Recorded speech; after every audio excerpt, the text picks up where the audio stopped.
चलिए अब कुछ तस्वीरें आपको दिखा देते हैं। पश्चिम बंगाल में बीजेपी की सरकार बन रही है। शुभेंदु अधिकारी ने मीडिया से बातचीत करते हुए उन्होंने कहा दिया है असम में बीजेपी को बहुमत है। 126 सीटों में 100 सीटों पर भारतीय जनता पार्टी आगे चल रही है। 100 सीटों का लगातार भारतीय जनता पार्टी दावा कर रही थी। इसके अलावा तमिलनाडु में बीजेपी की पार्टी टीवीके का जबरदस्त प्रदर्शन देखने को मिला। लगभग 108 सीटों पर आगे चल रही है। असम में बेरगांव और मजबात सीटों पर जेएमएम का बेहतर प्रदर्शन रहा है। वहाँ पर जेएमएम पार्टी ने भी कई सीटों पर चुनाव लड़ी है। दूसरे और तीसरे स्थान पर जेएमएम के उम्मीदवार हैं। और ये बेहद महत्वपूर्ण जानकारी आपको बता देते हैं असम को लेकर। इसके अलावा पश्चिम बंगाल में रुझानों के मुताबिक बीजेपी को प्रचंड बहुमत मिलता दिख रहा है। 191 सीटों पर आगे बढ़त बनाए हुए 192 सीट लगातार एग्जिट पोल में दिख रहा था और 191 सीटों के साथ आगे बढ़त बनाए हुए है। असम में बीजेपी को बहुमत 126 सीटों में से 100 सीटों पर आगे। पश्चिम बंगाल में भी कमाबेश यही स्थिति। भारतीय जनता पार्टी को 192 सीट। तमिलनाडु में विजय की टीवीके का जबरदस्त प्रदर्शन है। 108-110 सीटों पर बढ़त बनाए हुए हैं और उनके घर की सुरक्षा भी बढ़ा दी गई है। तो लगातार तस्वीरें हम सुबह से 8 बजे से गिनती हो रही। लगभग 4.5 घंटे का वक्त हो गया है और 4.5 घंटे में करीब तस्वीरें साफ हो रही है।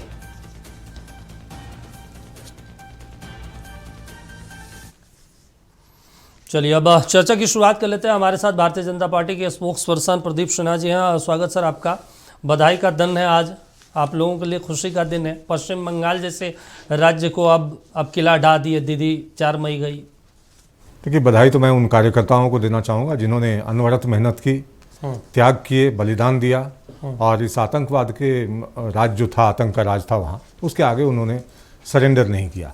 और एक राष्ट्रव्यापी सोच लेकर, बंगाल की भलाई की सोच लेकर, जिस तरह से वहाँ के जो स्थानीय नेता हैं और हमारे जो शीर्षस्थ नेता हैं, बंगाल की भलाई के लिए जिस तरह से मोर्चेबंदी की पूरे तैयारी के साथ अपने कार्यकर्ताओं के साथ, मैं समझता हूँ कि वो सुखद दिन आज आया है कि लगातार 15 वर्ष जिस तरह से हम मेहनत करते रहे, हमारे कार्यकर्ताओं को मारा गया, जान गंवानी पड़ी, जो समर्थक थे हमारे उनके साथ उनके घर लूटे गए, आगजनी की गई, महिलाओं के साथ बलात्कार हुए। इतना कुछ सहने के बावजूद भी अगर हमारे पार्टी का कार्यकर्ता लगातार लगा हुआ था अपनी जान की परवाह किए बगैर, तो आज उन लोगों को सैल्यूट करने का दिन है।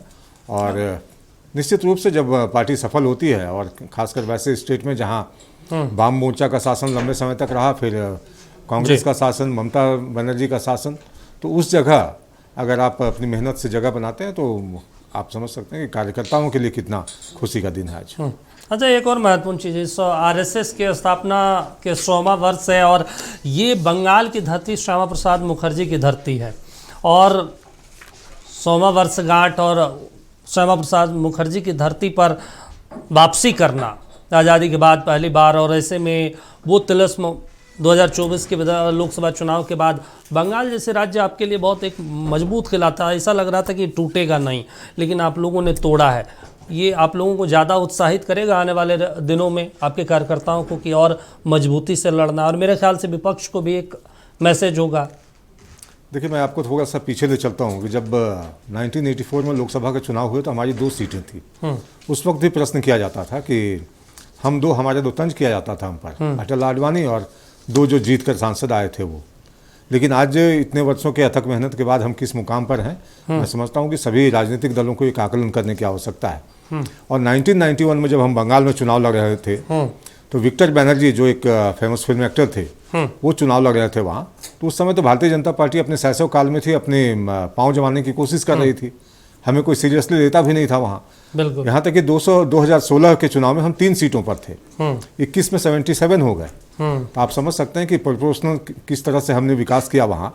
और आज अगर हम उस सत्ताधारी दल को जो 15 सालों से लगातार सत्ता में थी उसको अपदस्थ करने की स्थिति में है, तो उसके पीछे आप समझ सकते हैं कि कितनी मेहनत, कितनी त्याग और कितनी स्ट्रैटेजी बनाने पड़े होंगे। और ये सारा कुछ है, यूं ही नहीं हो जाता है, बिल्कुल, ये वर्षों का मेहनत का परिणाम है भाई। चलिए ठीक है, कमल जी भी हमारे साथ जुड़े हैं और सुधांशु जी भी टीएमसी से जुड़े हैं।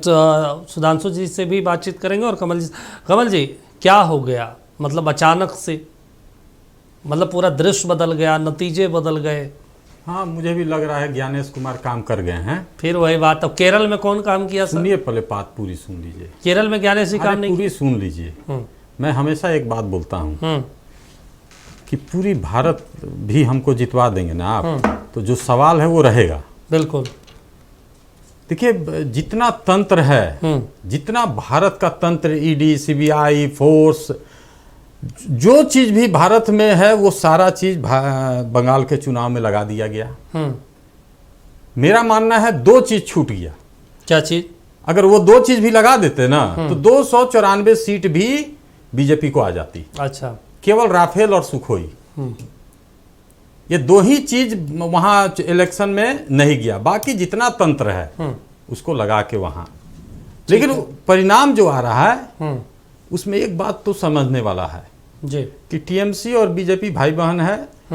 इस बार भाई जीत रहा है, पिछला बार बहन जीती थी।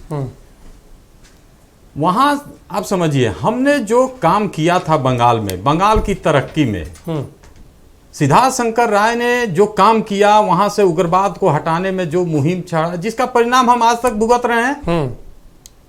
और जितने उस जमाने में फैक्ट्रियां थी, जितने रोजगार के साधन है, हम लोग गांव जाते थे ना दीपक जी, तो लोग बोलते थे कि पश्चिम जा रहे हैं, तो हम समझ नहीं पाते थे पहले इस बात को। लेकिन बाद में जब समझ में आया कि जितना बंगाल में रोजगार के साधन थे, उस रोजगार के साधन को इसके बाद के सारे दलों ने मिलके खत्म किया, जिसका परिणाम है कि एक झूठा अफवाह फैलाने के बाद और पूरे तंत्र लगाने के बाद बीजेपी सत्ता के करीब दिख रही है। लेकिन मुझे लगता है कि उसमें सबसे बड़ा योगदान अगर किसी का है इस सत्ता को पाने में, तो ज्ञानेश बाबू का बहुत बड़ा योगदान है। और उन्होंने जो काम किया, अब देखिए एक सवाल उठता है कि अब लोग बोलते हैं कि परसेंटेज बंगाल का चुनाव में बढ़ा है। इस बात को अगर परसेंटेज के हिसाब से समझेंगे तो आप समझिए 1 करोड़ तो लोगों का नाम भी कटा है। आपने लोगों को जितना डराया, आपने बताइए, एक उत्तर प्रदेश का अधिकारी को आप ले जाते हैं, किसी दल का भी वो प्रत्याशी हो, उससे हमको कोई लेना देना नहीं है, आप उसके प्रत्याशी के घर के आगे और सवाल करते हैं कि तुम सुधर जाओ। ज्ञानेश कुमार ने लास्ट अपना जो वक्तव्य दिया था चुनाव से 1 दिन पहले, हाँ, क्या उन्होंने कहा? चल कि टीएमसी के जो लोग हैं, हाँ, इस बार सुधर जाओ। सही। क्या ज्ञानेश कुमार के ये अधिकार है कि किसी दल पर आप सवाल खड़ा कर सकते हैं? पूरे देश में जो अराजकता बीजेपी फैला के रखी है, उस पर तो बात नहीं करते हैं। चले ठीक है, जो आप कह रहे हैं वो शायद केरल में नहीं हो सकता, असम में 25 सीटें आपकी है, उस पर सवाल नहीं हो सकता। ठीक है, ब्रेक पे 5 राज्यों के विधानसभा चुनाव को लेकर चर्चा कर रहे हैं, क्योंकि आज जब ऐतिहासिक दिन है और कह सकते हैं एक नया इतिहास भी लिखा जाएगा, चाहे किसी भी पार्टी की किसी राज्य में सरकार बने। हमारे साथ हमारे सहयोगी सतव्रत जुड़े हुए हैं भवानीपुर से, जहां पर ममता बनर्जी की महत्वपूर्ण सीट है। क्या स्थिति है सतव्रत अभी वहां पे? तो देखिए दीपक, बीजेपी में गजब का जश्न का माहौल देखने को मिल रहा है और भारतीय जनता पार्टी के द्वारा लड्डू मंगाए गए हैं। उस लड्डू पर जो रैपर है, इसमें प्रधानमंत्री नरेंद्र मोदी की तस्वीर लगाई गई है। सबका साथ सबका विकास जो है वो स्लोगन लिखा गया है, यानी कि बीजेपी रुझानों से जो है वो काफी उत्साहित दिख रही है। दूसरी मैं आपको जानकारी दे दूं कि मैं इस वक्त भवानीपुर विधानसभा में हूं, जहां पर भवानीपुर विधानसभा को लेकर जो है वो मतगणना चल रहा है। फिलहाल अगर बात करें तो 5वें राउंड में ममता बनर्जी शुभेंदु अधिकारी से करीब 16,000 वोटों से आगे चल रही हैं। 20 राउंड की गिनती होनी है, लेकिन उन सब के बीच आपको एक बेहद खूबसूरत तस्वीर दिखाता हूं कि आप देखिए नरेश कुमार गुप्ता जी हैं, जो कि लगातार अपने साइकिल के माध्यम से, प्रचार के माध्यम से लोगों से यह अपील कर रहे हैं कि मतदान करें। और आप देखिए, यह किसी पार्टी के समर्थक नहीं है, किसी पार्टी के सपोर्टर नहीं है, बस आम जनता को जागरूक करना चाहते हैं। बोले आपने जो यह गुलिया बना रखा है, जो साइकिल को ये रखा है, क्या उद्देश्य है?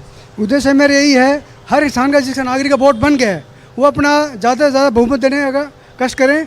रिक्वेस्ट किया है सभी से मैंने, तो कष्ट कहूँगा मैं, तो कष्ट करें और जितना मैक्सिमम परसेंट बढ़ाने का भी कष्ट करें।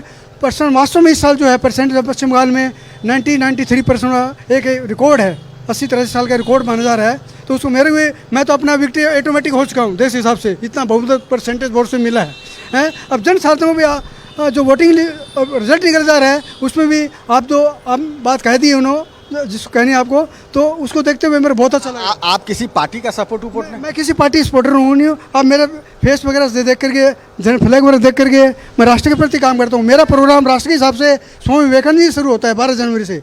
उसके बाद 23 जनवरी सुभाष चंद्र, 25 जनवरी नेशनल वोटर डे, 26 जनवरी रिपब्लिक डे, 30 जनवरी गांधी स्मृति दिवस, अभी 14 अप्रैल को किया है भीमराव अम्बेडकर, अभी रविन्द्रनाथ टैगोर भी आ रहे हैं 7 या 9 तारीख जो भी है। तो साथ में राष्ट्र के हिसाब से काम करता हूँ। पश्चिम बंगाल में इस बार बम्पर वोटिंग हुआ, तो आप उससे खुश हैं कि जो अभियान आप चला रहे हैं उसमें आप सफल हुए? मैं बिल्कुल सफल हुआ, बहुत खुश भी हूँ। यही होना चाहिए, पैसा लगा वसूल आ गया। कहाँ कहाँ कैंपेनिंग किए, कहाँ मैंने स्टेट में, मैं साउथ में चला गया, यानी तमिलनाडु में, चेन्नई में, कैपिटल में, और पांडिचेरी और केरला में त्रिवेंद्रम, सभी कैंप वहाँ पर कैंप करके आया। तो सबने बहुत सराहना किया। यहाँ का जो त्यौहार बनाया जा रहा है, उत्सव बनाया जा रहा है, वो अलग ही है। सब हर बच्चे लेकर बड़े सभी सब संलग्न है, साथ हैं और साथ चल रहे हैं।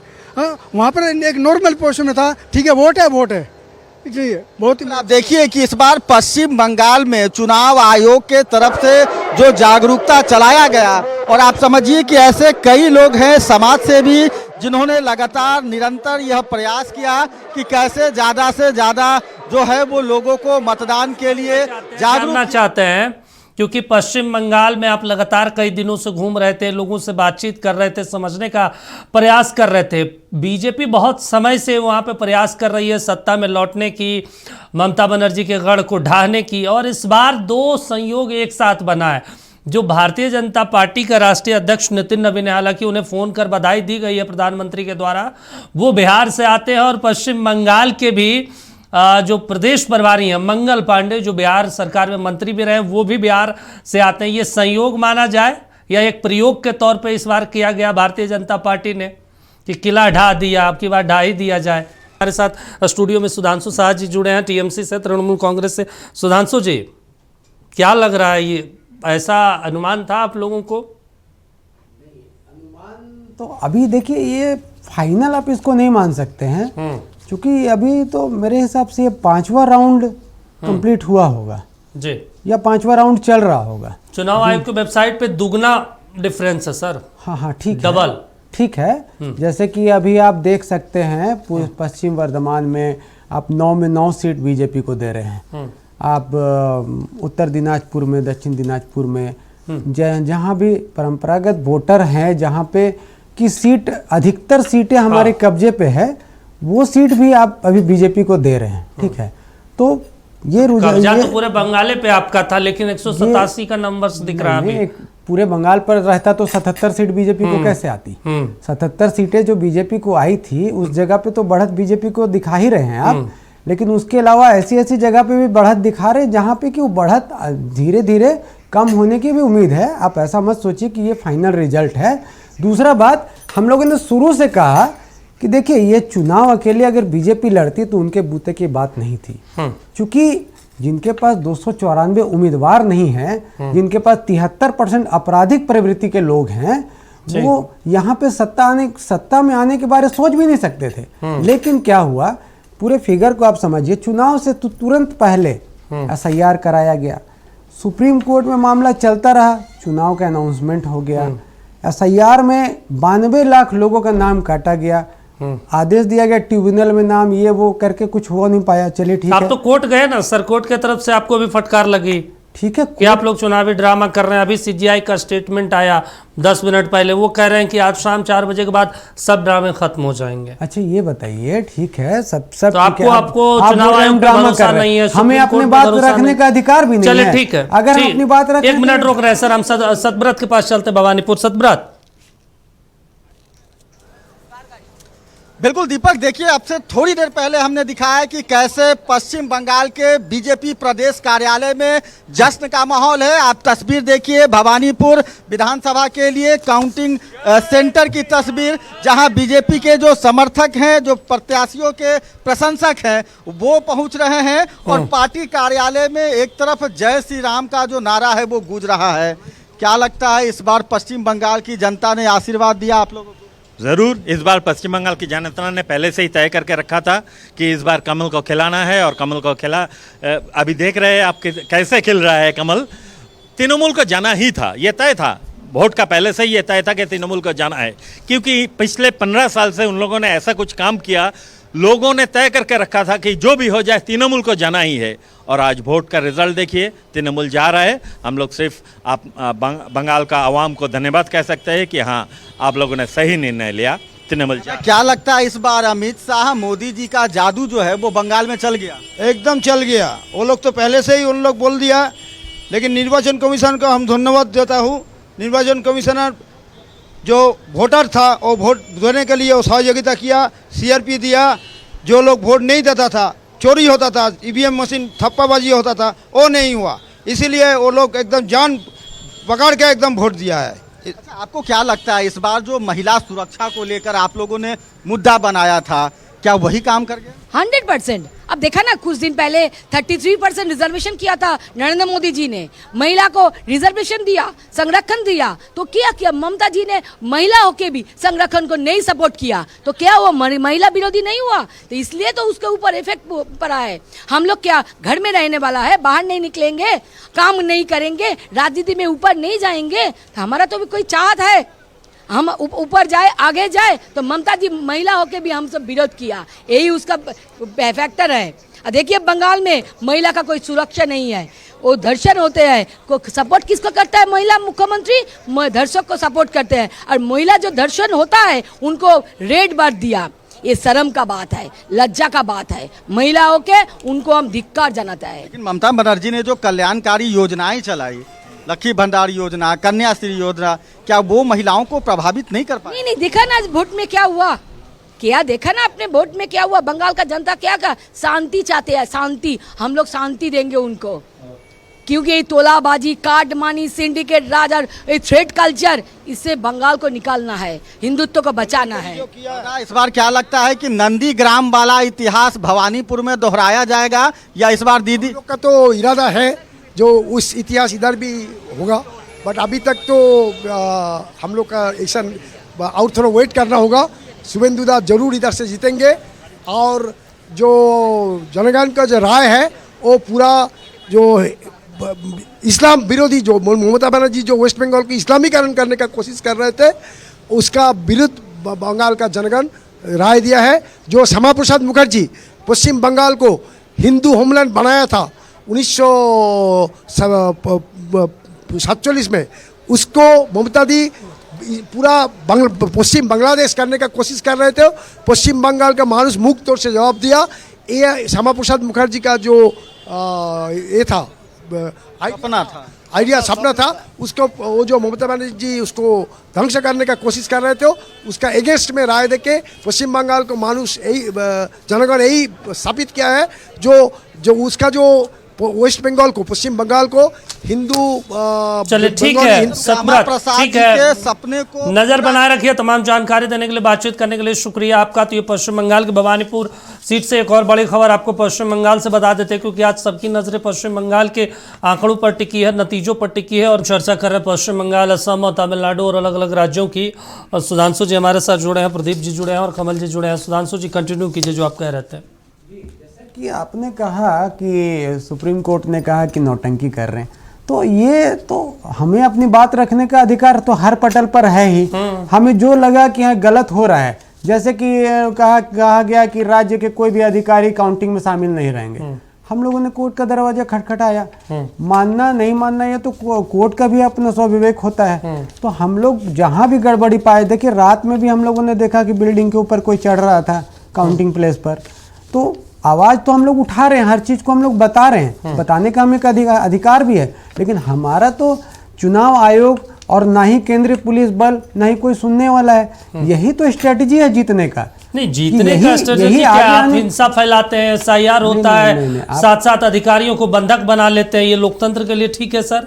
नहीं, साथ साथ अधिकारी, मैसेज तो आप ही लोगों ने शुरू किया ना ये देना। देखिए अब तो आप किसी कार्यकर्ता तो किसी पार्टी का कोई भी बता सकता है, उसके माथा पे ठप्पा तो लगा होता नहीं है। नहीं, ये कोई क्या अगर मतलब मारपीट कर रहा है तो आप बोल दीजिए TMC का गुंडा है, 7 घंटे सर, अगर 7 अधिकारियों को, जो बड़े अधिकारी हैं, IAS रैंक के अधिकारी हैं, अगर उनको आप बंधक बना लीजिएगा, आप कहते हैं कि कोई भी ये कहाँ से प्रमाणित होता है? हमारे कार्यकर्ताओं और इसीलिए मामला सुप्रीम कोर्ट में गया, सुप्रीम कोर्ट ने तुरंत उसके ऊपर क्विक एक्शन लिया। आपको पता होगा। आप हमें बताइए कि अगर कोई व्यक्ति किसी को अगवा कर लेता है, बंधक बना लेता है, तो आप उसे साबित कर दीजिए कि वो तृणमूल का आदमी था। तो आपकी जिम्मेदारी थी ना सुरक्षा देना सर, आप तो स्टेट गवर्नमेंट में थे, आपने दिया नहीं, तभी वहां पे मामला गया। किस समय? उस समय हमारी सरकार थी कहाँ? अब तो ईसीआई ने सारा, जिस दिन से घोषणा हुआ उसके बाद से सारा पावर तो ईसीआई ने ले लिया। ठीक है सर, सारे मुख्य सचिव से लेकर सारे आईएएस अधिकारियों को बदल दिया गया। कुछ भी होगा सर आपको देना पड़ेगा। चलिए ठीक है कमल जी, चीजें तो बदल गई, परिस्थितियां बदल गई। तमिलनाडु में आपकी सरकार थी, वहां पे भी लग रही है, अब जा रही है। आप जो बात बोल रहे हैं कि सुरक्षा नहीं दे पाए या बंधक बना दिए, क्या किसी को अधिकार है कि एक प्रत्याशी को आप खुलेआम धमकी दें? उत्तर प्रदेश का एक अधिकारी के प्रत्याशी को देता है, उस पर तो संज्ञान ना सीआई लेता है और ना ही सुप्रीम कोर्ट ले पाया। तो सवाल तो है, लेकिन अब बात है कि सारा तंत्र आपका है, तो हो सकता है कि हम उसमें कुछ कर नहीं पा रहे हैं। चुनाव से पहले अगर आपका एग्जिट पोल का ही बात किया जाए तो कई लोकल एग्जिट पोल तो कुछ और ही वहां का आंकड़ा दिखा रहे थे, लेकिन चुनाव का परिणाम तो कुछ और दिख रहा है। ठीक है, तो सारे चीजों पर आप जब कुंडली मार के बैठ गए हैं, सारे चीजों को अपने अधीन कर लिए हैं, सारे चीजों को अपने हिसाब से जबरदस्ती तुम्हारा नहीं है सर, वो तो जनता अरे ने तो दिया। मैं कहता हूं कि आप जितने अधिकारी बंगाल में चेंज किए, तमिलनाडु में क्यों नहीं किए, असम में क्यों नहीं किए, पांडिचेरी में क्यों नहीं किए? आपको केवल बंगाल, देखिए क्या है ना कि नहीं। सारा व्यवस्था जो है अपने कंट्रोल में किया बीजेपी पहले, उसके बाद चुनाव में गए। तो स्वाभाविक है कि जब आप सब चीज कंट्रोल में करके चुनाव में जाते हैं तो परिणाम भी कंट्रोल के हिसाब से ही होता है। देश का गृह मंत्री अगर ये बात कहे कि टीएमसी के गुंडों को लटका के मारूंगा, उल्टा करके मारूंगा, हाँ। ये क्या गृह मंत्री का शब्द हो सकता है क्या? तो आप जो किए वो दिख रहा है। आपने जितना लोगों, आप कहते हैं कि सेंट्रल फोर्स ला के वोट देने वाले को बढ़ा लिए, सेंट्रल फोर्स को ला के आप ये भी तो किए कि टीएमसी और बाकी असम चलते हैं हमारे साथ इनपुट एडिटर। ठीक है कमल जी, इनपुट एडिटर जुड़े हुए हैं असम से, निलय सिंह। निलय, क्या कुछ स्थिति वहां पे देखने को मिल रहा है असम में? क्योंकि अभी तक जो आंकड़े हैं वो 100 के करीब और 100 पार, इस बार नारा भी बीजेपी की तरफ से दिया जा रहा था। इन लोगों को नंबर्स कैसे पता चल जाते हैं कि हम 192 ही लाएंगे, हम 100 ही लाएंगे? जी बिल्कुल, देखिए दीपक, आपने सही कहा कि 100 पार का आंकड़ा दिया था। और बीजेपी ऑफिस में मैं मौजूद हूँ, जश्न का माहौल है, उत्साह है। और हमारे साथ यहाँ के मीडिया प्रभारी हमारे साथ हैं यहाँ पे। दादा, क्या कहेंगे आप? जो लक्ष्य था अब लगभग नजदीक आता दिख रहा है। देखिए, असम का जो रिजल्ट है ये तो एक्सपेक्टेड रिजल्ट था, और हम लोग का टारगेट ही था 100 सीट लाने का, और उसका अभी हम लोग करीब है। डॉक्टर हिमंत बिस्वा शर्मा का नेतृत्व में असम में, और मोदी जी का नेतृत्व में पूरा इंडिया में, जो जनसाधारण है उनका आस्था है, निष्ठा है, भरोसामंद है। तो ऐसा नेतृत्व को पब्लिक चाहता है, और पब्लिक ने हम लोग को आशीर्वाद दिया है, और उसी आशीर्वाद में अपना डॉक्टर हिमंत बिस्वा शर्मा का एक लक्ष्य है कि असम को भारतवर्ष का 5 राज्य का अधीन करना, और उसमें हम लोग पहुंच जाएंगे। चलिए, तो देखिए पूरा उत्साह है। और देखिए यहाँ पे जश्न का माहौल है, पारंपरिक गाना बजाना और ढोल नगाड़ों के साथ यहाँ पर देखिए आप, पूरा उत्सव का माहौल है। और जो यहाँ का पारंपरिक ढोल नगाड़ों के साथ, ये पूरे उत्साह के साथ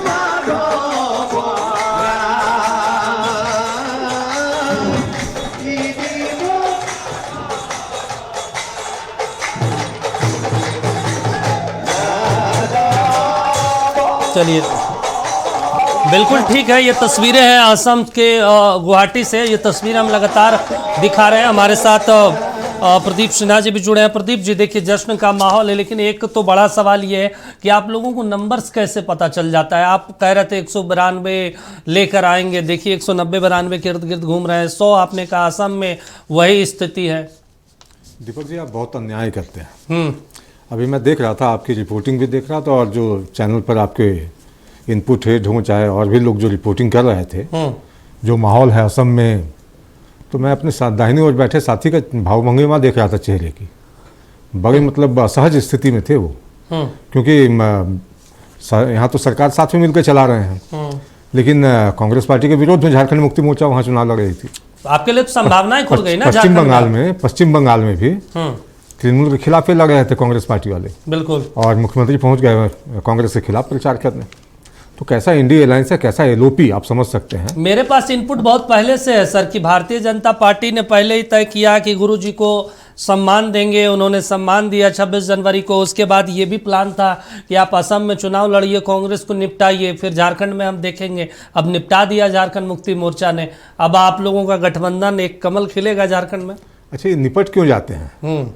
इनका टाइप जो है इतना स्ट्रॉन्ग क्यों नहीं होता? निपट जाते हैं ईडी के डर से। राघव चढ़ा, तो आप लोग गलत करिएगा सर, तो ईडी से क्यों डर रहे हैं? आप गलत मत कीजिए। आपके बीच में नहीं बोला। जो आदमी 30 दिन का रिचार्ज करने जा रहा था, उसको 30 दिन में बाहर कर दिया लोग। देख लीजिए अंबानी अडानी का ताकत। तो आप ये बात मत बोले कि निपट कैसे जाते हैं। अरे सर, तो आप लोग गलत क्यों करते हैं? मत डरिए ना, गलत करिएगा तो डरते हैं। नहीं, इनको निपटाना, हम बोले ना कि केवल जो ईमानदार है वो क्यों डरेगा पुलिस से और ईडी से, सीबीआई से? बंगाल में केवल सुखोई और राफेल नहीं उतारे, बाकी तो सब चीज उतार लिए। तो झारखंड में भी तो अच्छा सर चुनाव, झारखंड में तो नहीं उतारा गया अधिकारी का। सर क्यों नहीं? कमल जी, झारखंड में भी तो चुनाव था, कोई सुखोई कोई गुगोई कुछ नहीं उतारा गया। यहाँ तो बढ़िया से चुनाव हुआ। आप सोचिए, क्योंकि आप लोग शांतिपूर्ण तरीके से चुनाव होने दे रहे थे। बंगाल में 27 लाख लोगों को वोट देने से वंचित करते हैं, और उसके बाद भी अगर सवाल हम नहीं करते हैं तो हमसे नकारा आदमी तो कोई नहीं है। कौन वोट देने गया और उसे वोट नहीं देने दिया गया है सर? दीपक जी, बोलने का समय मेरा था। जबरदस्ती बीच में टांग घुसाने की इनकी आदत है। कांग्रेस पार्टी अभी तो बहुत दर्द हो रहा है इनको कि बंगाल में आप तो केंद्र में नहीं बोले, नहीं आप गलत टांग अड़ाना, ये क्या शब्द हुआ? आप लोकसभा में, आपकी जो बारी थी मैं ध्यानपूर्वक सुन रहा था, जो टांग अड़ाया, आपकी बारी थी, वरिष्ठ मैं ध्यानपूर्वक सुन रहा नहीं, गलत था। आपसे ज्यादा मैं तेज बोल सकता हूं। अरे आप बोलिए, आप बोलिएगा टांग अड़ाना, ये क्या मतलब? क्या ये शब्द हुआ? मैं आपको बता रहा हूँ कमल, ठीक है, गलत बात बोलेंगे उसके बाद आप बोलेंगे। अरे सर, सत्ता में आप दोनों आ रहे हैं, सबसे ज्यादा तो मायूस सुधांशु जी को कार्यकर्ता की हत्या कर दी, लेकिन एक शब्द पूरे डिबेट में कमल जी निकला।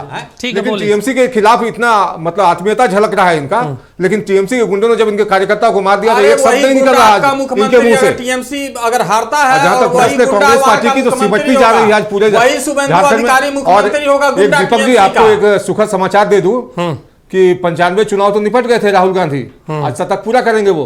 तो मैं समझता हूं कि कांग्रेस मुख्यालय में भी आज ढोल नगाड़े बजने चाहिए कि शतक वीर हैं हमारे साथ हैं। कांग्रेस को तो आज खुश होना चाहिए, एक राज्य पा लिया है सर। जनता के साथ है, ज्ञानेश कुमार ऐसा चोर के साथ नहीं है। अरे भैया, चोर लोग के साथ नहीं है। चुनाव है ना, अभी क्यों चिंता कर रहे हैं? अभी अगले साल उत्तर प्रदेश का चुनाव है, गुजरात का चुनाव है, देख लेंगे ना वहाँ, देख लेंगे ना आपको वहाँ भी। आप 27 लाख लोगों को वंचित कर देते हैं वोट देने से, वहाँ भी चोरी नहीं है। 1 करोड़ आदमी को आप वोट देने से वंचित करते हैं। नेता में कुबत नहीं हो, कार्यकर्ताओं की कोई आप समझ सकते हैं स्वीकार्यता नहीं हो। कमल जी, कोई एसआईआर तो पहली बार हुआ नहीं। ठीक है सर, 80-20 की बात करता हो, जिस नेता का कोई जनता को बरगलाने की बात करता हो, डस्टबिन में जाने के लायक ही है, ये डस्टबिन में जाने के लायक ही हैं, क्योंकि इनके नेता ने परफॉर्म नहीं किया, ना कभी ट्रांसफॉर्म किया पार्टी का। जो लोग परिवारवादी पार्टियां आज जिस तरह से कब्जा बनाकर बैठी हैं, बड़ी पार की बात पर आप उल्टा लटका के मारेंगे। गृह मंत्री का जगह चुना है कि गृह मंत्री इस तरह का बात बोलता है क्या? नहीं जाने लायक है। कलाम जी, आज आदमी का बात आप करते हैं यहाँ बैठ के। जनता आपके चैनल के माध्यम से चोरी करते हैं वोट। कमल जी, मैंने शालीनता के साथ अपने समय का इंतजार किया, लेकिन आपके चैनल के माध्यम से भी राज्य की जनता भी देख रही है कि बौखलाहट क्या होता है, हार की बौखलाहट। शालीनता अगर नहीं हो बोलेंगे तो निश्चित रूप से आपकी बौखलाहट सामने आएगी, और आज वो सामने आए। अरे मारेंगे भैया, मारेंगे। हमारे कार्यकर्ताओं को उल्टा अटकाया है, हमारे चलो ठीक है सर। कमल जी, प्रदीप जी, अब भवानीपुर चलते हैं ना थोड़ा सा। भवानीपुर में क्या कुछ तस्वीर है सर? कमल जी, प्रदीप जी, कमल जी, सर, चलिए सतव्रत हमारे साथ जुड़े हैं। सतव्रत, प्रदीप जी, सर सतव्रत सुन रहे हैं, आवाज मिल रही है सर। सतव्रत, क्या माहौल है सर? चले ठीक है सर तस्वीर देखिए। सर कहा जा रहा ममता बनर्जी को नहीं वहां पे पहुंचने दिया जा रहा। प्रदीप जी,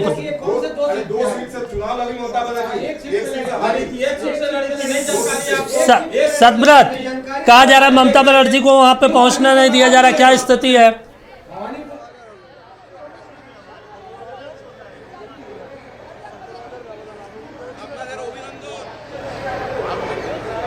जय श्री राम। कहा जा रहा है ममता बनर्जी को नहीं पहुंचने दिया जा रहा है काउंटिंग स्थल तक, क्या कोई अपडेट है क्या?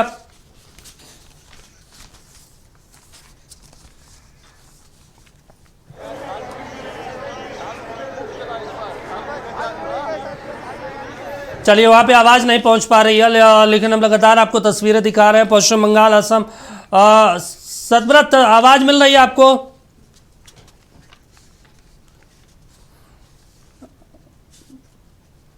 ममता बनर्जी को काउंटिंग स्थल तक रोका जा रहा है, क्या कुछ अपडेट है क्या आपको, आपके पास? फिलहाल दीपक, मैं आपको तस्वीरें दिखाता हूं। आप देखिए, यह तस्वीर जो है वो भवानीपुर काउंटिंग सेंटर के बाहर की तस्वीर है, जहां बीजेपी के जो कार्यकर्ता हैं, प्रधानमंत्री नरेंद्र मोदी के जो प्रशंसक हैं, वो उत्साह मना रहे हैं, खुशियां मना रहे हैं और हर कोई एक दूसरे पर अबीर गुलाल लगाकर जो है वो जीत की खुशियां मना रहा है। क्या लगता है, इस बार आशीर्वाद मिला बीजेपी को? पश्चिम बंगाल का हर एक जनता, जो टीएमसी का है, जो सीपीएम का है, जो कांग्रेस का है, वो भी बीजेपी को आशीर्वाद किया है। पूरा जनता ने बीजेपी को आशीर्वाद देके मोदी जी का हाथ जो मजबूत करना था वो कर दिया। 4 बजे के बाद 200 पार। आपके माथे पर जो ये भगवा कलर का सिंदूर है, अबीर है, भगवा पहन के आपने भगवा पहना है, तो क्या लग रहा है इस बार भगवामय पश्चिम बंगाल? पूरा भगवामय पश्चिम बंगाल होगा। और जो आदमी अभी तक नहीं निकला डर के मारे, वो 4 बजे के बाद अब देखिएगा पूरा रास्ता भरा हुआ है, पूरा बीजेपी है। जो आप लोगों को पहले से उम्मीद था कि इस तरह का हम लोग को पूरा उम्मीद था कि इस तरह के होंगे, क्योंकि पहले भी हम लोग आ जाते हैं, लेकिन पहले क्या हम लोग को रियल वोट नहीं करने दिया जाता था, लाठी डंडा गुंडा का राज चलता था, मतलब रोक कर रखा जाता। इस बार रोक कर नहीं रख सका कोई, और पब्लिक ने कुछ समझा देंगे, समझ जाएगा। अभी जनता जागरूक हो गया है। अच्छा दादा, आप झालमुढ़ी खा रहे हैं, प्रधानमंत्री भी पहुंचे थे झारग्राम में, झालमुढ़ी खाया। सवाल यह है कि प्रधानमंत्री ने झालमुढ़ी खाया, लेकिन झाल किसको लगा? झाल टीएमसी को लगा। ये हम खा रहे, शायद उनको लग रहा होगा। देखिए, ये झालमुड़ी का वजह से झाल लग रहा है। अब अगर हम लोग मिर्चा खाएंगे तो मिर्चा का भी झाल लगेगा, अगर मिठाई खाएंगे तो मिठाई का मिष्टी लगेगा। क्या लग रहा है इस बार पश्चिम बंगाल में कितनी सीट है? पश्चिम बंगाल में इस बार हमारे सीट तो ज़्यादा ही होंगे। कोशिश तो करेंगे हम लोग कि 220 का पार होना। भवानीपुर में क्या हो? भवानीपुर में अभी हम लोग का कितना चल रहा है? अभी तो 16,000 वोटों से आगे चल रही हैं। आपको लग रहा है कि नंदी का बहुत सारा बूथ खुलना बाकी है, वो सब खुलना है, तो वो खुलने के बाद में हम लोग लीड करना जरूरी है। बिल्कुल दीपक, आप तस्वीरें देखिए कि भवानीपुर काउंटिंग सेंटर के बाहर जो है वो बीजेपी कार्यकर्ताओं के द्वारा जश्न मनाया जा रहा है। उत्साह महिलाएं हैं, महिलाओं से बात करते हैं कि इस बार क्या कुछ मुद्दा रहा, महिला सुरक्षा को लेकर जिस तरह से आप लोग लगातार बात कर रहे थे, क्या यही जादू चल गया इस बार? बिल्कुल सही कह रहे हैं आप, महिला सुरक्षा बहुत, क्योंकि आरजीकर का जो घटना हुआ था ना, उससे साबित हो गया था कि ममता बनर्जी को महिलाओं की सुरक्षा बिल्कुल नहीं करती। उसको चाहिए कुछ, उसने कुछ काम ही नहीं किया, उसने किसी ना उसने डेवलपमेंट किया, ना उसने कोई उन्नति की, कुछ ना स्टूडेंट के लिए किया, किसी के लिए कुछ नहीं किया, बल्कि पूरा बंगाल खाली हो गया उसके चक्कर में। तो ये महिलाओं की सुरक्षा का बहुत बड़ा मुद्दा था ये। अच्छा, काउंटिंग सेंटर के बाहर आप लोग जो है वो जय श्री राम, हर हर महादेव का जो है वो नारा लगा रहे हैं, यानी इस बार जय श्री राम, जय बांग्ला की उपेक्षा ज्यादा। वो अब तो आप लोग तो देख ही रहा है, इधर राम बिना कुछ नहीं है, अभी बंगाल में राम बिना कुछ नहीं है। इस बार राम मैं कर देंगे। हाँ, सब राम राम राम की भरोसा। बिल्कुल दीपक, आप देखिए काउंटिंग सेंटर के बाहर की तस्वीर, युवा हैं, युवाओं में सबसे ज्यादा उत्साह है क्योंकि इन युवाओं ने 15 साल ममता बनर्जी के भी उस सरकार को देखा जब किसी पार्टी में शायद उस वक्त यह हिम्मत नहीं हुआ करती थी कि टीएमसी के सामने कोई खड़े होकर बात कर सके, लेकिन अब शायद दौर बदल रहा है और बीते कुछ दशकों में जिस तरह से बीजेपी ने पश्चिम बंगाल में एक एक कर अपनी संख्या बढ़ाई है और आज जिस तरह से रुझान सामने आ रहे हैं, कहीं ना कहीं बीजेपी के इन कार्यकर्ताओं में, प्रशंसकों में यह उम्मीद है कि जो रुझान है वो नतीजे में तब्दील हो जाएंगे। दीपक, पूरा तमाम जानकारी देने के लिए, बातचीत करने के लिए, तस्वीरें दिखाने के लिए शुक्रिया आपका। तो देखिए 5 राज्यों में अब गिनती जारी है और ऐसे में पश्चिम बंगाल पे सबके नजरें टिकी हुई थी। ऐसे में देखना होगा शाम तक क्या कुछ तस्वीरें सामने आती है। अभी के लिए बस इतना ही, देखते रहिए नक्षत्र न्यूज।